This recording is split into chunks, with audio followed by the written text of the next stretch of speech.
Always having fun. So how's it going today, you guys? Today I'm doing an AMA. It's my first one. I'm kind of excited. And then it starts raining. Yeah, look at that. We got a hurricane coming up, you guys. They're saying it's supposed to be as bad as Isabel. It's supposed to hit North Carolina in like 1 day or 2. Well, I suppose I should make this brief because I'm not sure how much weather I have permitting the safety of this GoPro, but let's go ahead and roll on into it. My first question, how fast have I gotten the Scout up to? I actually want to say I did about 106 miles an hour. 106 sounds about right. The way that I know that is that I have it recorded in my channel intro. You can go ahead and check out the channel intro up here. My next question comes from longtime subscriber, one of my favorites, absolute awesome dude, Mr. Matthew Williams. Why you no finish Samurai? Well, man, I'll tell you what, working 2 jobs and trying to restore a car is a pain in the ass. So I'm working on it after I got the engine put back in, which if you guys also want to check out some Samurai content, I put the last videos up here. But I've decided to not make any more videos on that for now, just because no one seems to be really interested in them. I'm in the process of rebuilding it back together, and hopefully we'll get it started sometime soon. I just got a new alternator for a Corvette, and then I got a wider pulley so it can handle higher revs like the Samurai used to do, instead of being on a big lopey V8. Everything's basically back in, it just needs to be adapted. And I'm hoping to bring that back to you guys really soon, especially if we have a really nice snowy winter here. Next question is, what is my dream bike? Oh man, that's just a can of worms for me. You could come to me almost any day of the week and ask me that, and I'll have a different answer for you. There's so many, man. One right now I've been thinking about a lot. I've kind of been lusting after. Oh boy, here comes the rain. One of the things I've been kind of lusting after is going to be a surprise, not because I'm getting it, although that would be tight. The reason it's going to be a surprise is it's going to require something, and I hope to show that to you guys once it's there. Anyway, big future hint, down the road. Another question I have is, what is my favorite type of YouTube content to consume? I'm paraphrasing here. I'm on a bike, give me a break. Yeah, can't see. I would have to say that I could cop out and say I love motovloggers, because I do. I love you guys. There's a select few motovloggers I follow. There's the big ones I kind of check in on every now and then. But for the most part, I love educational YouTube, you guys. Educational YouTube is great because I am kind of a huge engineering and science nerd. I mean, I'm starting to get into history. Oh, God. Fog, it's terrible. I gotta do a review on this helmet. I'm really disappointed with it. A lot of you guys ask me what helmet I use. I'll answer that in a little bit, but I don't have the best opinions of it. So channels, I will say my #1 favorite channel, at least it has been for a very long time. Regular car reviews, man. I may have talked about him on this channel before, but man, that guy is like my inspiration. I know the kind of content we produce is nothing like each other, but he's a great guy. He's weird. I love him. He's knowledgeable. I kind of see a lot of myself in him. There's a lot of things we differ on, and there's a lot of things I can just go, wow. It's so cool to see people like you actually making content instead of the typical, you know, TV personalities. Anyway, educational channels, man. I love stuff with like Simon Whistler, like biographics, and today I found out Kurz gesagt in a nutshell. It's a great science show. I love Curious Droid and futurist and science fiction author John Michael Gaudier. A lot of cool channels on YouTube, man. There's so much you could just forget about, you know, cable television, which I actually don't even have. I just use internet. Big fan of Alternate History Hub. Big fan of Knowledge Hub. There's some great crash course stuff out there, you know. I watch a lot of people. I watch a little bit about politics too, but I'm kind of trying to get out of that arena just because that's just a recipe for unhappiness unless you're forced to be in it. In which case I would assume it's still a recipe for unhappiness, but let's not talk about politics. This is my escape channel. I need to escape. Implying I have more than one channel. You guys know I'd actually love to start one more channel. Something totally different from motovlogs, kind of in the educational sphere, but there's a lot of time and resource that I don't actually have to give up at present. But like Sam from Wendover Productions, Real Engineering, there's a lot of great channels you guys can just check out. Oh man, this is a treacherous hill when it's wet, apparently. I think I just slid my back tire a little bit. And my next question comes from Mr. Jonathan Novak, who actually left me a slew of questions I need to go through. Jonathan, a loyal follower, wants to know, what is my full-time occupation? Well, I'm not going to get into that on this channel. I will only say that I work in IT. I like setup and repairing and whatnot, but I will not disclose where I work just because, you know, this is YouTube. It's the internet, you guys. You never know what the hell's gonna happen. Oh my god, this fog is unreal. Can't f***ing see. Ugh. Mr. Jonathan also wants to know, do I have an old lady? Well, yes, I do. Strange question.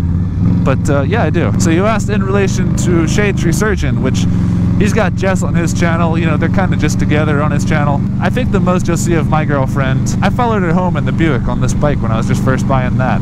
Go check it out up here. But yes, me and my girlfriend have been dating since I was 16. And to answer anyone's would-be follow-up question, I am 29 years old this December. When did I start riding? I started riding, I want to say around 2014. It only took about up to a year for me to start motovlogging as soon as I got my motorcycle. And I started on a VS800 Intruder. So, for any of you guys who've been long-time subscribers, you know the answer to that already. But for you newbies, I wasn't always an American bike rider. I most often just rode Suzuki.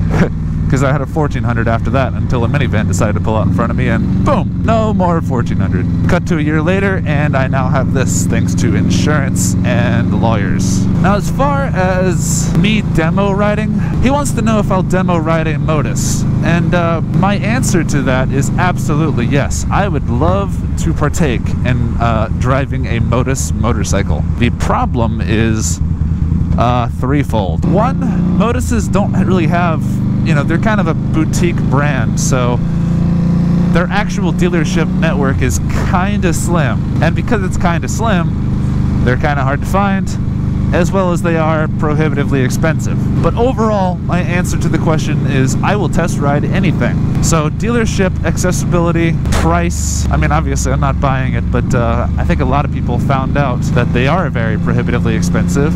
And because of that price, I have to announce the third part in my reason why I probably won't be test riding a Modus, which is they just closed up shop, dudes. Like literally 2 days ago. I got the news that they were actually closing up operations effective immediately. I haven't read the details on it quite a bit yet, but that would just be because I assume there's not a huge market for the touring segment where people want an American V4 Sport Tourer when, you know, the competition is a fraction of the price at perhaps the same quality. Like I said, I haven't test rode one yet, so I'm not sure. Jonathan also wants to know, what brings out my inner nerd? And this is my favorite question of yours, man. Because in order to answer that question, you have to ask, how far are you willing to dig past my outer nerd? I'm one of those personality types that kind of just finds something interesting, obsesses over it, lives it, breathes it, eats it, shits it for an entire week. And after that, my brain's just like, oh, I'm done with this. So what brings out my inner nerd, man? Something weird, something interesting, something that you look at and say, huh. I love looking at cars on the road, like cars that nobody really gives a shit about, but stuff that to my trained eye I can go, wow, that's not a car you see very often. I was just telling my girlfriend, I'm kind of infinitely fascinated the instant I'm on the road and I see a Cadillac Catera. That is a car you do not see. And as the great Roman says, I love American failures. In fact, I love Japanese failures too. I love Japanese successes, man. I love shit that Japan gets that we don't. I'm obsessed with like K cars. But you know, I'm just talking about like sphere of automotive and motorcycling. I'm all about learning about like sci-fi stuff. Like, I guess it's more of a popular thing to be nerdy about, but I love like Warhammer 40K and all this awesome sci-fi stuff.